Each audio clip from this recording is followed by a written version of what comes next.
Want to see what 9 months of painting progress really looks like? This was me 9 months ago on my very first day of painting. These were some of my early pieces, simple objects that honestly felt kind of boring to paint. But since then, my art has grown into more exciting, complex subjects and styles. And today, I want to share that journey with y'all. Hi, I'm back. It's me, Datrianna. I realized that this is actually maybe the first time I'm introducing myself, so nice to meet you. Thanks for being here. I started this channel because I wanted to share my art journey, and then my art journey kind of took a turn. Like, my first couple of videos were about my drawing and how I learned to draw and what I have in my sketchbooks. And then I took up painting, but I never really talked about painting on this channel much. And I haven't really shown any of my like original art. And that felt like a big part of me was missing from here. So let's get into it. These are some of my first paintings from my acrylic painting class, and I took a 6-week one and then I took a 10-week one right after, and so both of them kind of started out with like value scales and painting in black and white, and then we did more explorations of sort of like different kinds of brushwork and pointillism, which I did not enjoy because I don't think that looks very good. And then we kind of moved on to color, and early on I would say color really kind of like understanding it came pretty easy to me as a designer and a person who enjoys fashion. And while color made sense to me, I struggled with just like a focus, I think, on too much realism, and I just wanted my work to be a bit looser. This was the first portrait that I ever painted, and in looking at my classmates' work, I was wondering why mine just felt so literal, and I think I was trying to do some like blending, and I just didn't feel confident in this, but it was also my first portrait. And then I moved on to my third class, which was a portrait class, once I realized that I really wanted to focus on portraits, and so I painted my first self-portrait. This is actually not finished, but yeah, I started to see like a little bit of progress in being able to get my likeness, which was really cool. And then our last painting in that class, and one of my favorites, was a master study. And this painting is called Sir Nelson's Salad, and I think this really just gave me an opportunity to not have to think about the composition and just focus on the brush strokes, which was really nice for trying to understand how someone else approached their painting. So I learned a lot from doing this master study, and it really boosted my confidence. When I started my art journey and as I sort of like acquired my drawing skills and started a sketchbook practice, I was confident I did not want to paint. And I think my resistance was really rooted in just feeling like counting myself out before I even started, and feeling like it was just so much looser than I was equipped to be, which is strange. Like, I'm trying to make art so I can be less rigid, but I'm afraid to make a certain kind of art because I think I'm incapable of being less rigid. Okay, cool. So I'm glad I got over that. And the thing that actually got me there, I went on leave from work for burnout and was really just looking for a way to express myself and heal from burnout and relax, and find activities that let me be in a flow state, and painting came to mind. And so I took a 6-week acrylics course, and that really just pulled on that tiny thread that unraveled so much for me. I really wanted to get into experimenting with brushwork too, as I realized that how I was applying paint to the canvas wasn't necessarily yielding the results that I wanted. And so I did this exercise where I basically painted the same bell pepper, I want to say 6 times. This is 4 of them. Here's a fifth one. I don't know what the sixth one is. But the goal of this was really to try to paint the bell pepper each time in only 10 strokes. And so just thinking about like an economy of strokes and how many strokes does it take to get your point across. And so then that kind of pushed me into this like ultra minimalist approach. And I sort of needed to like pare it, well, not even pare it back, it was too pared back.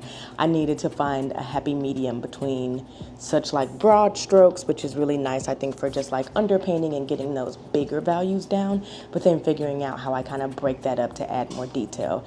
And this is when my experience with oil painting started to help, because in that workshop and intensive, I learned how to sort of think about color and value as a way to add that dimension and depth, and using the brush strokes to mimic sort of like a texture in the surface area. And so that was like a lot to grasp, but it was super important for getting my work closer to looking how I wanted it to look. The more I painted, and believe me, at this point I was painting a lot, the more it became clear that portraits were my thing, bright colors are my thing. And so I made these after the oil painting intensive, trying to practice the things that I'd learned in that time. Some of them worked well. What is this? Some of them didn't.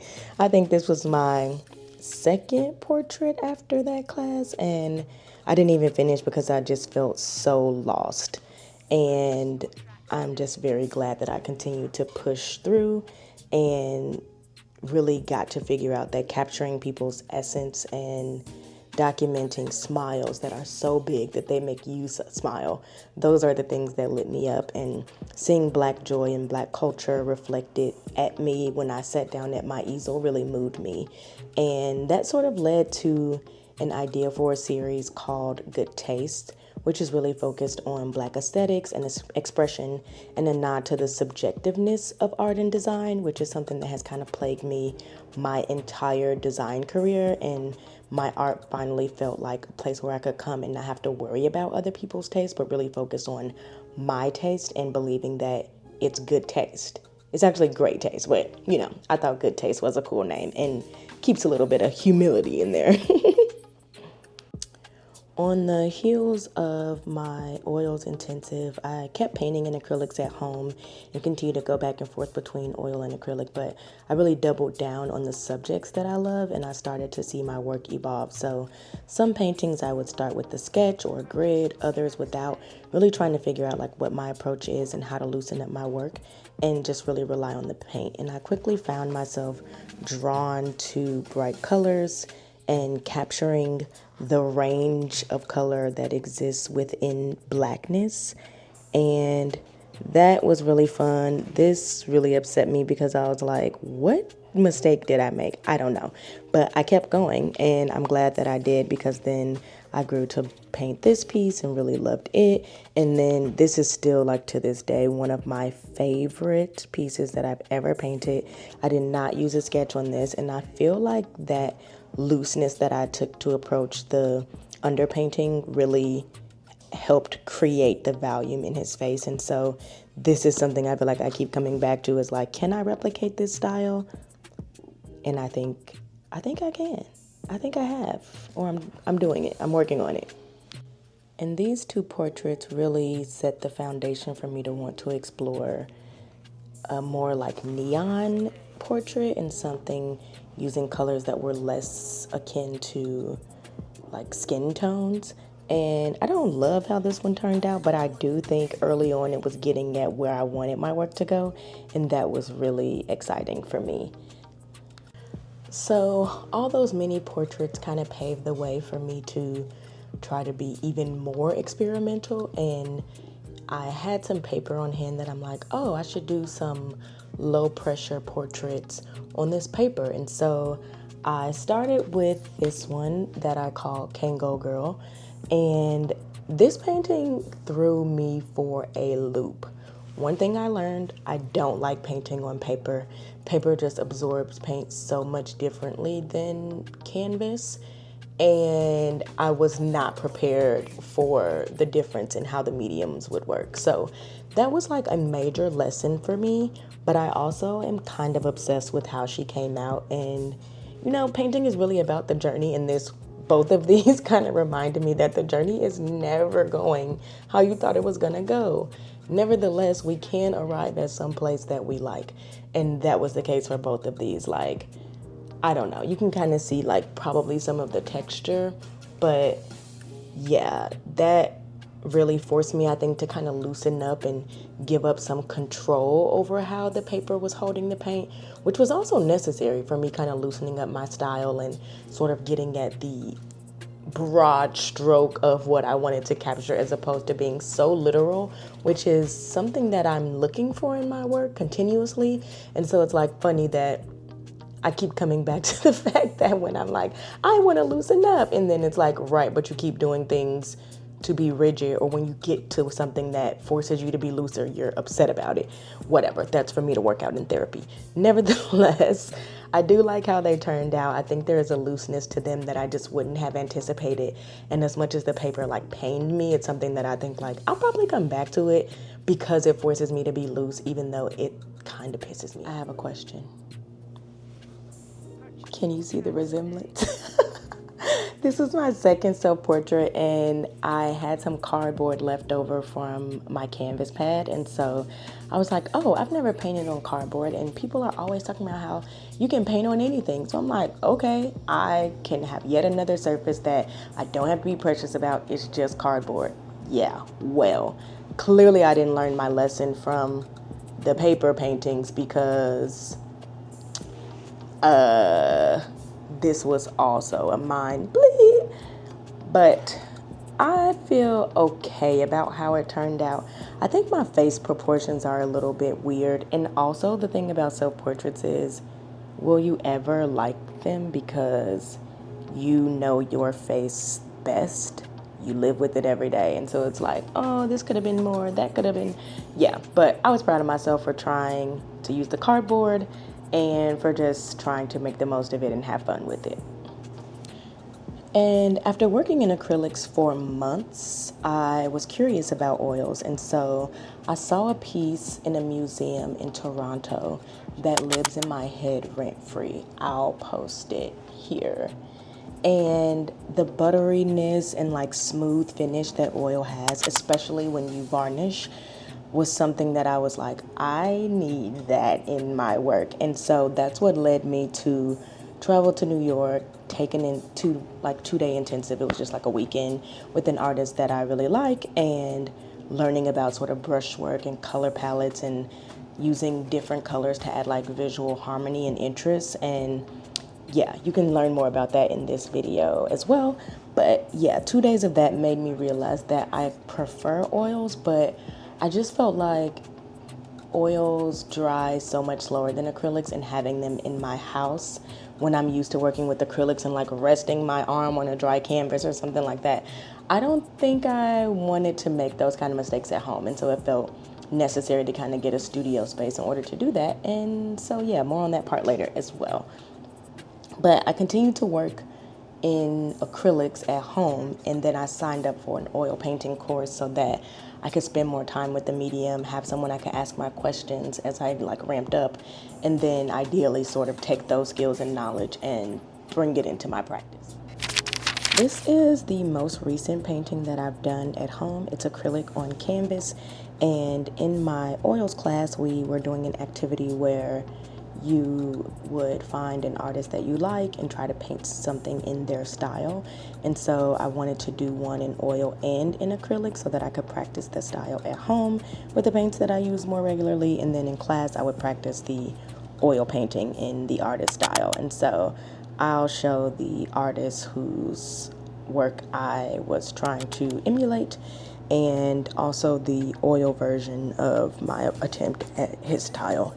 And I don't think I necessarily like totally matched his style, but I'm actually okay with it. And I think my sort of interpretation of his work and really breaking down like what are the key things that make his work unique and noticeable for me, and it's like the geometric shapes and using some like brush strokes to denote volume, which I think in the oil version of the study I do a better job than in this one, but I really still like how this one turned out. And so again, just being down for the journey and pushing it and taking a break and then coming back and seeing what else would help really allowed me, I think, to sort of like let loose and just see where this painting could go. And I'm like really into it. And for me, painting is really about evoking feelings and telling stories and really just sharing how I see the world. It is my current favorite form of self expression, and I hope it always stays that way because I love it so much. I am incredibly grateful that I get to paint. It's one of the few things that I'm like, no one has to pull my leg about it. I want to do it. I will return to this easel every chance that I get, and that's so exciting for me. After sort of walking down painting memory lane, I am reminded that I make art to express myself. And while I love words, like, yes, gonna use some words and then be like, girl, that's too much, pare it back. I overthink things before I even verbalize my feelings. And with painting, I don't have that problem. Well, I still overthink things, but then I get to painting and sort of like relax and get into a flow state, and that's really great. And it is a space that I like to return to, and so I think it's teaching me how to slow down, be present, and be in the moment and sort of where my feet are. And that could not be more important to me in this stage of my life than anything else. So, my art practice is really rooted in a desire to nurture and preserve the stories of Black queer communities, and their stories that are often overlooked, but I think have profoundly shaped and influenced culture and don't get enough credit. And there are things that deeply resonate with me and how I identify, how I move through the world, how I adorn my body.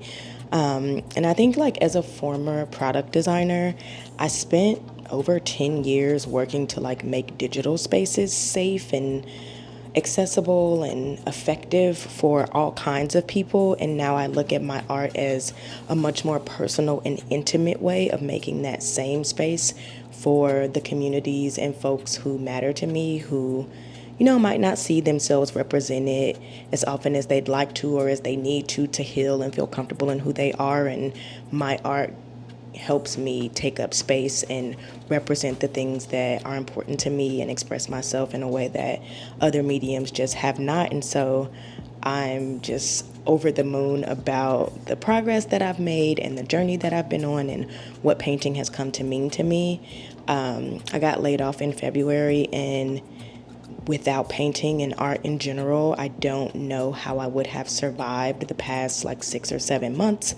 It has been a very just like healing part of my life in a time where everything else feels so up in the air and uncertain and chaotic, not just personally, but like globally. And yeah, I think my art really reflects just like who I've been, who I am, and who I'm becoming, which just feels much more expansive than other kinds of work that I've done. And so I would just like to keep painting and getting better and trying new things as a way to explore sort of themes that are important to me, like being present and care and connection and what it really means to love yourself and show up for yourself, and how radical it is to create from a place of documenting what matters to you. And that's where I am. That kind of gets us to present day. And I'm excited to share that I'm currently working on looser portraits and really exploring the best process to really create lively, more intuitive work.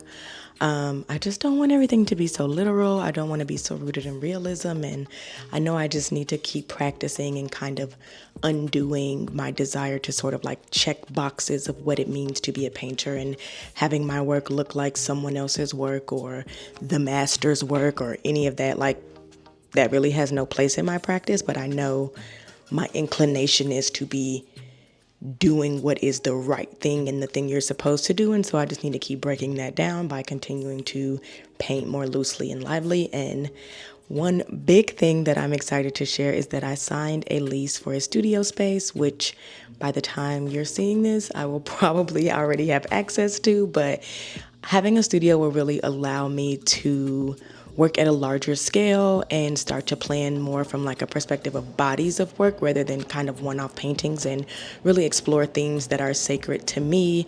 One idea that I have for a series I want to work on is called Pixel Perfection, really focused on like our digital footprints and how a lot of the products that I've really worked on and my experience in tech has sort of influenced my perception of how technology really impacts how we connect and how we identify and represent ourselves, and really also kind of finding nostalgia in the technology of my youth and how much I loved things like Tamagotchi and AIM and Tumblr and things that just felt more creatively aligned and, yeah, I think brought us closer together rather than breaking us apart, which I think a lot of our products kind of do now. And so I want to explore that. And I really hope that by sharing this, someone, anyone, takes that first step or picks up something that you were interested in, and or create a project that you were working on that you might have been overwhelmed by, and just know that showing up every day, even for a small amount of time, will get you closer to the thing that you want than sort of being overwhelmed by it and overthinking, like, do I have the right materials or this? Like, I just started with what I had and with the resources that were local to me, and that has really helped me sort of evolve and be proud of myself. And that is what I'm trying to put a lot of my focus on, is not making things that are going to be what other people expect from me or what they want, but really focusing on the themes and subjects that are exciting to me and help me feel more clear and focused and aligned with myself, and using that as a way to kind of like get those expressions and messages out so that I can move on to other new things that are sort of bubbling up within me. And so if you've made it this far, I would ask that you please consider subscribing and giving this video a like. And yeah, just get to see more of my practice evolve, see what I'm doing in the studio, because I'll be posting more about like my studio journey, getting it set up, what I'm making in there, how I'm approaching kind of doing those bigger projects. And so, yeah, I would love to have you along for the ride. Thanks so much for watching. I hope you saw something you liked, and I'll see y'all in the next one. Bye.